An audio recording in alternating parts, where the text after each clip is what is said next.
On the right day, in the right light, Cairo looks serene.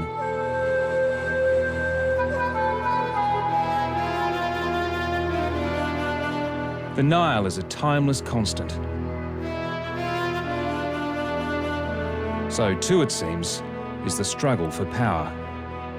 The revolution is far from over.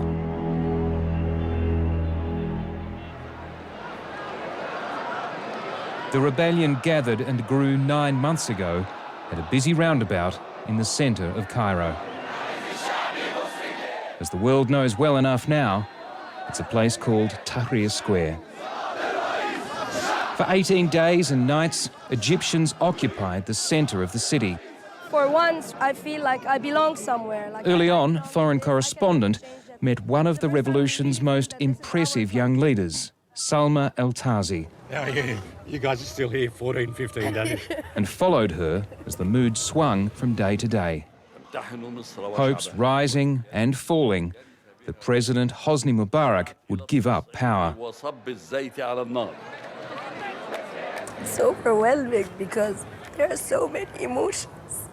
It's so beautiful and so ugly at the same time, but there's this feeling of pride. Everyone in this square is walking with their back straight for the first times in their life. We are not animals. We have the right to be people and hold our heads high. They're trying to start a civil war between the Egyptians. Noor Ayman Noor was also in Tahrir Square in February, on the day the Mubarak regime paid thugs to attack pro-democracy demonstrators. They're trying to get the Egyptians to kill each other. They sent NTB supporters with horses and camels so that they can be violent with us, so that we would kill each other. On the 11th of February, Hosni Mubarak finally stepped down. I think we're going to celebrate for another couple of days in the The Egyptian army took over, promising it would manage a transition to democracy. The revolutionaries had won, or so they thought.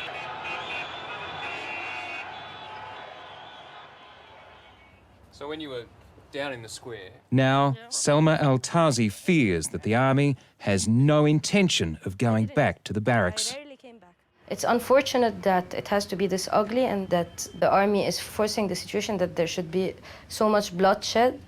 But if this is what it takes, then this is what it takes.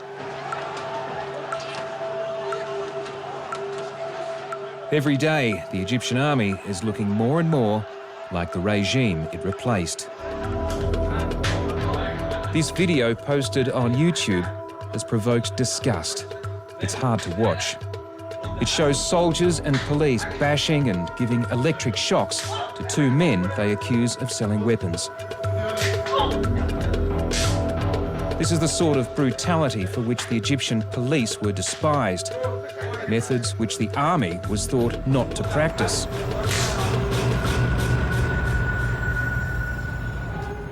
What breaks my heart is the fact that we all knew it would be a difficult road after Mubarak left. I just never thought that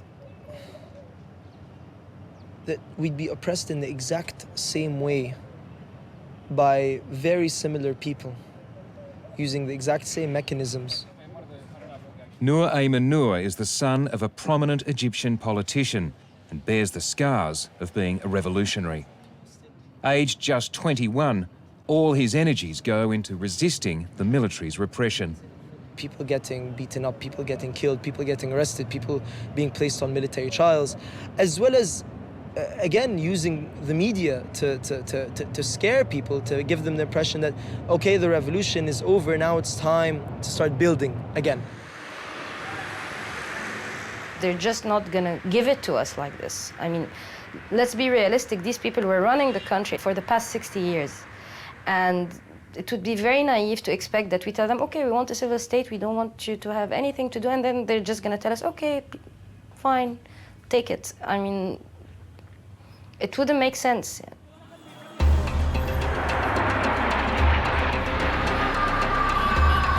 Each year, Egypt marks the anniversary of the 1973 war with Israel as Armed Forces Day. The army has traditionally had the trust of the Egyptian people, and that trust was strengthened back in February when soldiers came onto the street promising not to fire on protesters. It was the turning point of the revolution, and it paved the way for the Supreme Council of the Armed Forces, known as SCAF, to take over, promising elections within 6 months.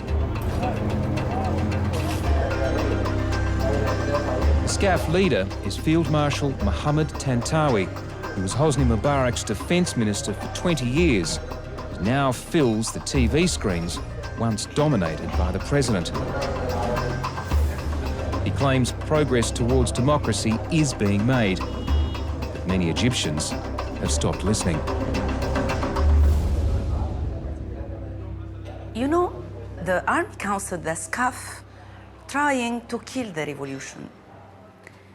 We went to the streets in 25th of January against police and torture. And now we have police and army police. We have military trial. We have over than 12,000 Egyptians accused.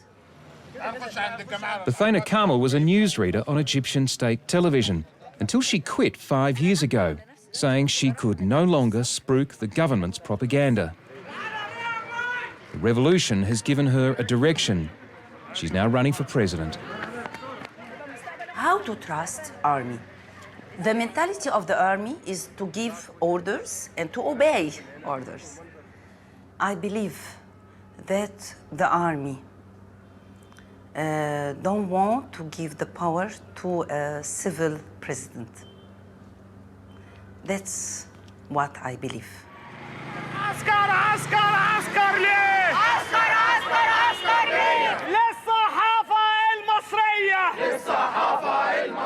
When the military council SCAF announced last month it was bringing back censorship laws, journalists were furious. In recent months, reporters have been harassed and arrested. Newspapers have been closed. And at Egyptian state television, very little has changed, as Bothaina Kamel discovered when she appeared on a talk show. أولاً برنامجي هو مطالب الثورة والميدان عيش حرية كرامة إنسانية تمام السلوغان بتاعي حيكون أجندتي مصر. State TV management weren't impressed. The presenter was told to kill the interview. هو أنا مجبر إن أنا أختم الحلقة. أنا في اتصالات جت للمخرجة في الكنترول من أول دكتور سامي الشريف رئيس اتحاد الإذاعة والتلفزيون لغاية إنه اختم الحلقة دلوقتي. هو أسوأ من إعلان مبارك. 2 days later, the army called. They charged me with insulting a member of the Army Council and insulting the army. But I said, I respect very much the Egyptian army. But me and all the Egyptians have the right to criticize the Army Council and his politics. They can't accept criticizing them. But why we made a revolution? In the working class area of Shubra, many people are asking the same question. So you're saying that the mosques have got louder in recent times? Yes. And even after the revolution, of course, they started under Sadat. We never had that before.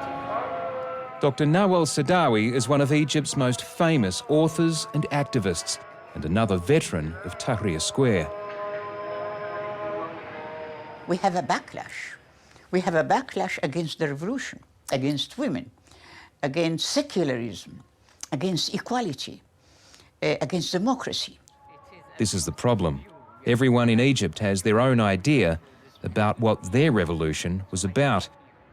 Do you trust the army to steer Egypt towards democracy? No. Two things I don't trust: military rule and religious rule.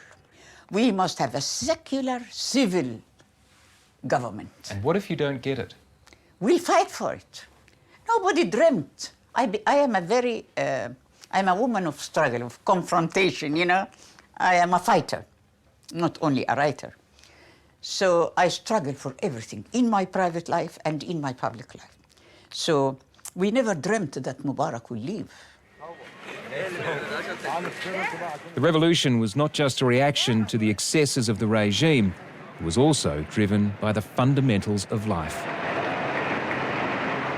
Ghalia Mahmoud is in many ways fairly typical of Egypt's massive working class. So the poverty, was that why you supported the revolution, or was there another reason? كنت طبعا بأيد الثورة لأن الثورة قامت ضد الفقر والجوع وهو ده كان الهدف الأساسي في العدالة الاجتماعية. إن في ناس عايشة كويس قوي وفي ناس مش لاقية تاكل. فهي دي كانت أساس الثورة العدالة الاجتماعية.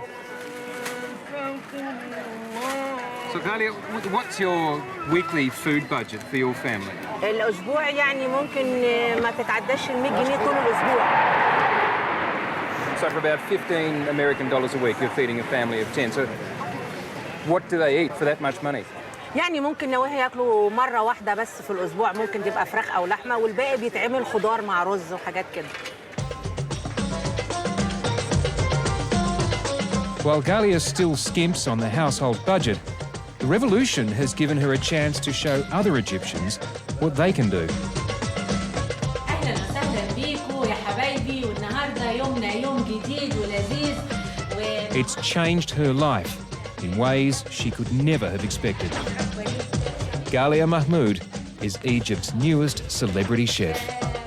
وهنعمل كوسة بانيه بقى مش فراخ بانيه كوسة بانيه بالبيض والبقسماط دي حاجة حلوة قوي هتعجبكم هتشوفوها وهنعمل شوية بطاطس محمرين لزوم بقى الأكل. There's never been a show like this on Egyptian television. And not just because Hosni Mubarak's wife Suzanne banned women in headscarves from appearing on screen. النظام القديم ما كانش عاوز يوري الناس إن في 90% من الشعب المصري بياكل كده. كان دايما يطلع بالبرامج الفخمه بيفهموا العالم كله ان الشعب المصري بياكل في ديوك رومي وفي بوري وفي اسماك ما لهاش اول ولا اخر وفي اكلات فخمه. فما كانوش عاوزين يوروا الوجه الاصلي اصل مصر. Ghalia Mahmoud was discovered while she was working as a cook for the sister of TV producer Mohammed Gohar. He knew she'd be perfect for his new station, called 25, after the January 25th revolution. Channel 25 broadcasts from a studio in the shadow of the massive state television building. As we left it that night, we walked straight into demonstrators who were targeting that TV centre, known as the Maspero. Coptic Christians were demanding that the army keep its promise to protect all Egyptians. Since the revolution, they've come under increasing attack from Muslim extremists.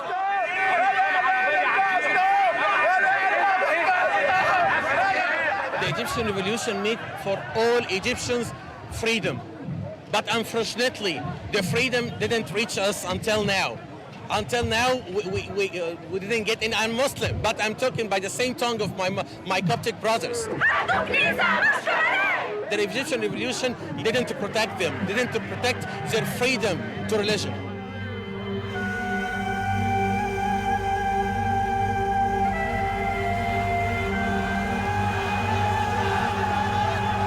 Four nights later, we're back near the government television centre again, watching a much bigger rally by Christians and some of their Muslim allies. Initially, they're attacked by thugs. Then, there are running street battles with riot police and soldiers. State TV inflames the situation, telling its viewers the army is coming under attack from Christians and that people should come onto the streets to help the soldiers. Armoured vehicles career into crowds, crushing protesters to death. We heard gunshots. riot police fire tear gas and charge with batons raised. We're chased across a bridge spanning the Nile. State TV reports that 3 soldiers have been killed, but it says nothing about any other casualties. At Cairo's Coptic hospital, we find them. Chaos reigns in the morgue. People are keen to show us the victims. There's only room for 3 bodies in the refrigerated section. The bodies of 14 others are laid on the floor, their faces uncovered for their families to identify them. This is not the first time that I've been in a morgue, but it would have to be the most distressing. Normally, you're looking at bodies that are casualties of war. These are casualties of something else. I can't describe the injuries. When a face is caved in, it doesn't come from a bullet. It comes from something, who knows what. What is also distressing is the way that the grief here is now turning to anger. And outside these walls is the Egyptian army. Now, this is not where the protest and the riot took place. It was 4 or 5 kilometres away from here. But the army has now come here. There are running battles outside in the street. We can't leave. No one in here can leave. Why are they there?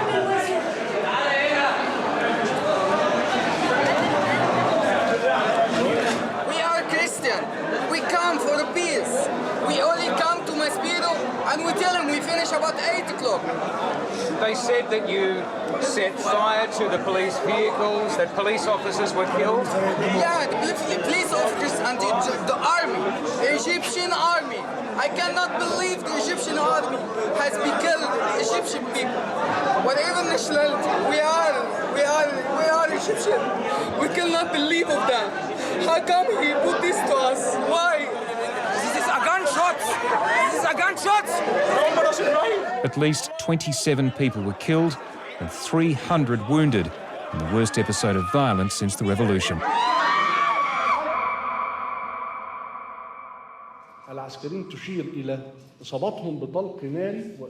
SCAF called a media conference to defend itself against accusations of murder. أن القوات المسلحة لا يمكن أن توجه النيران إلى الشعب.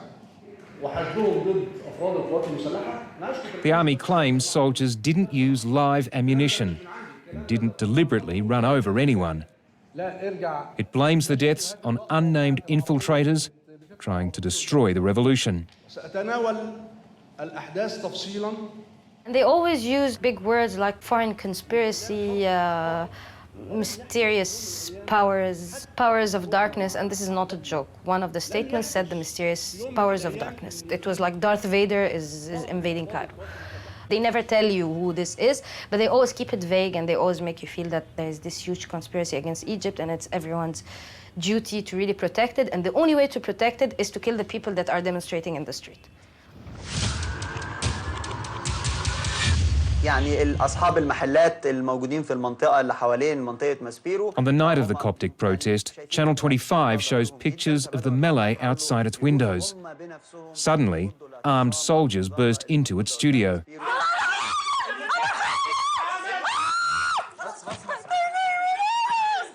The pregnant news presenter is terrified.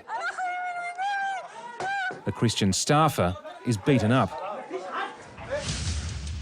Channel 25 protests against the army raid and shuts down. Ghalia Mahmoud's new career looks short-lived. But in the past week, both Channel 25 and Ghalia are back on the air.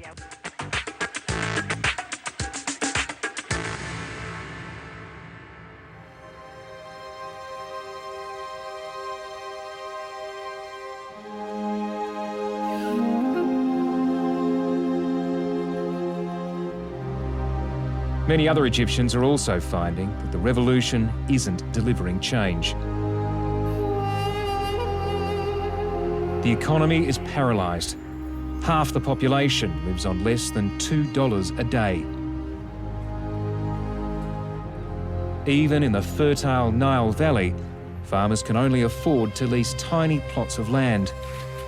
They're desperately poor. In the village of Kafr Hamid, there's no sanitation and very little running water and electricity. It has only a junior school, and as many as 85 students are crammed into each classroom. This village is believed to be the poorest in the governorate of Giza, although figures are almost impossible to come by. But it's exactly the sort of place that was ignored and taken for granted by the ruling party. No politician of any consequence ever came here, and certainly no one ever felt the need to campaign here. But tonight, that's going to change.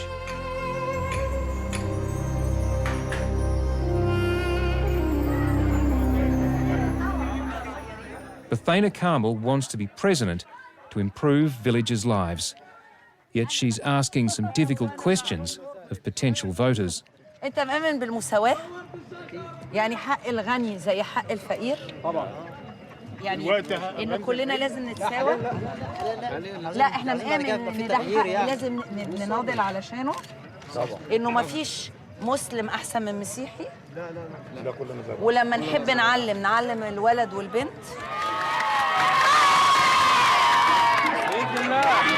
She crashes a wedding party, but no one seems to mind. Her TV profile probably helps. Most people just seem stunned that someone like her is actually paying attention to them.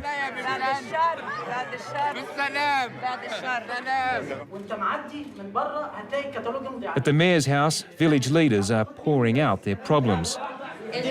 Bothaina Kamel asks them to swear a pledge.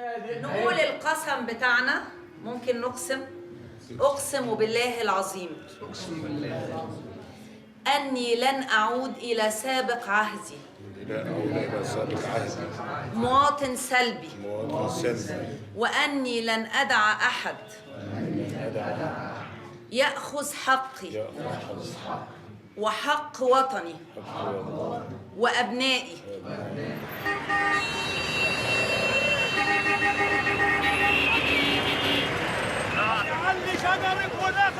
One positive effect of the February Revolution has been the emergence of grassroots political debate in Egypt. There are now more than 50 new political parties.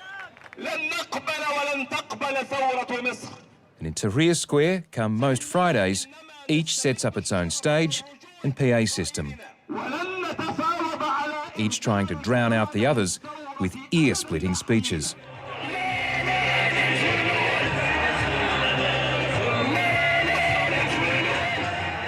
The first round of parliamentary elections is due at the end of the month. But even now, after 9 months in charge, SCAF issues contradictory instructions about how those elections will be conducted. The pro-democracy campaigners have no confidence in them. We're going to see lots of bloodshed during these elections so that the army can come back and say, look, we said it before, the Egyptian people aren't trading out for democracy. It's going to be a mini military take, or we're going to take things over until things are stable again, and then we'll open things up for democracy later.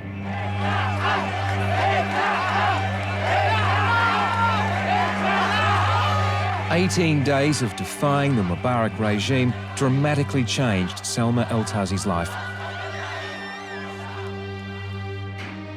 And while maintaining the rage still dominates her life, she is getting back to work, making documentaries. It's not easy finding the balance. I do not expect the revolution to be over soon. We are cleaning up the mess of the past, not only 30 years, I believe the past 60 years. And it's not going to happen in 9 months.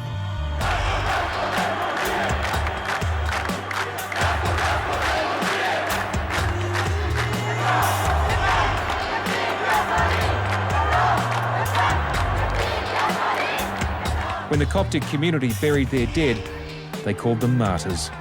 It's an overused word in the Middle East, but it's still highly loaded.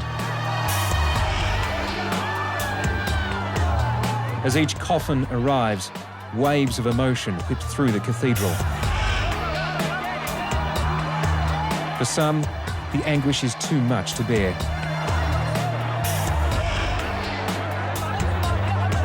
Respect for human rights was a key demand of pro-democracy campaigners. While the army initially seemed to understand this, the slaughter of Egyptian Christians has triggered the biggest crisis in the country since the revolution. The military council intends to hold on to power until the constitution is rewritten and a presidential election is held. That could be as late as 2013. Far too long for an impatient, angry people.